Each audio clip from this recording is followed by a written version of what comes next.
Bismillahir Rahmanir Rahim. Welcome to my scientist channel.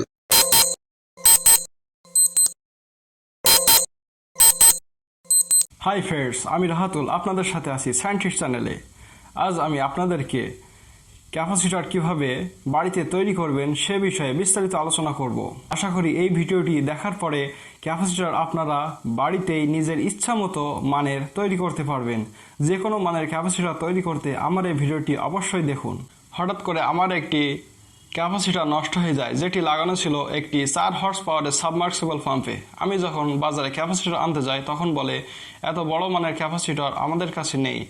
তখন আমি সিদ্ধান্ত নেই বাড়িতেই একটি ক্যাপাসিটর তৈরি করে নেব। আমার ওই সাবমার্সিবল পাম্পে যে ক্যাপাসিটরটি লাগানো ছিল তার মান ছিল 70 মাইক্রোফ্যারাড। এখন 70 মাইক্রোফ্যারাডের ক্যাপাসিটর না পেয়ে আমি দুটি 35 মাইক্রোফ্যারাড করে ক্যাপাসিটর আনলাম। এই দুটি ক্যাপাসিটরকে আমি একত্র করে 70 মাইক্রোফ্যারাডের একটি ক্যাপাসিটরে পরিণত করব। চলুন তাহলে ভিডিওতেই দেখে নেওয়া যাক।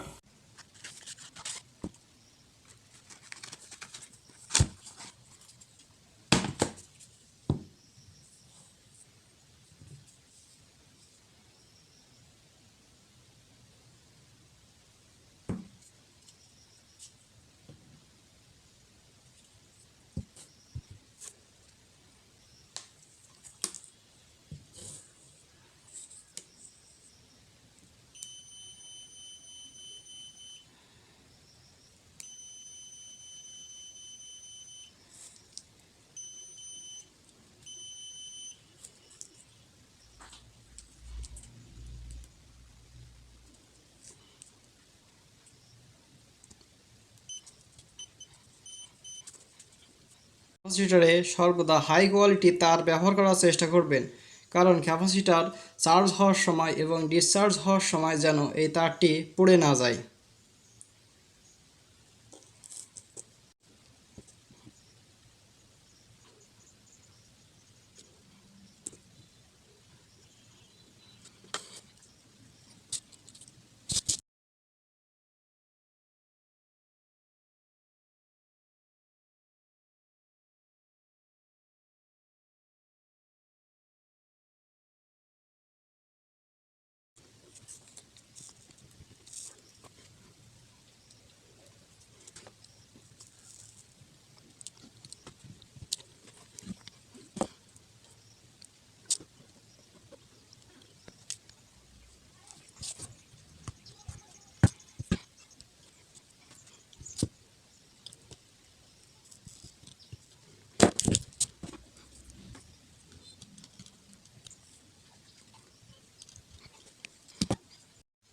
মূলত আমি এখানে ক্যাপাসিটর দুটিতে প্যারালাল সংযোগ দিয়েছি। প্যারালাল সংযোগে মূলত ক্যাপাসিটেন্স বাড়ে, কিন্তু যদি আমি সিরিজ সংযোগ দিতাম তাহলে এর ক্যাপাসিটেন্স কমে যেত। প্যারালাল সংযোগে সমগ্র ক্যাপাসিটরগুলোর ক্যাপাসিটেন্স যোগ করা হয়, কিন্তু সিরিজ সংযোগে ক্যাপাসিটরগুলোর ক্যাপাসিটেন্স ভাগ করা হয়।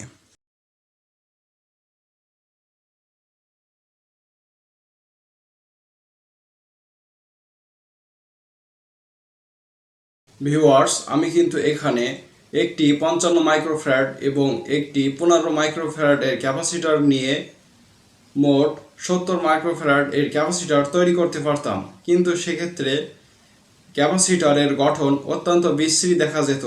সেজন্য আপনারা প্রায় সমমানের দুটি ক্যাপাসিটর নেবেন, যাতে ক্যাপাসিটর দুটি একসাথে সংযোগ দিলে অনেক সুন্দর দেখা যায় প্যারালাল সংযোগের মাধ্যমে।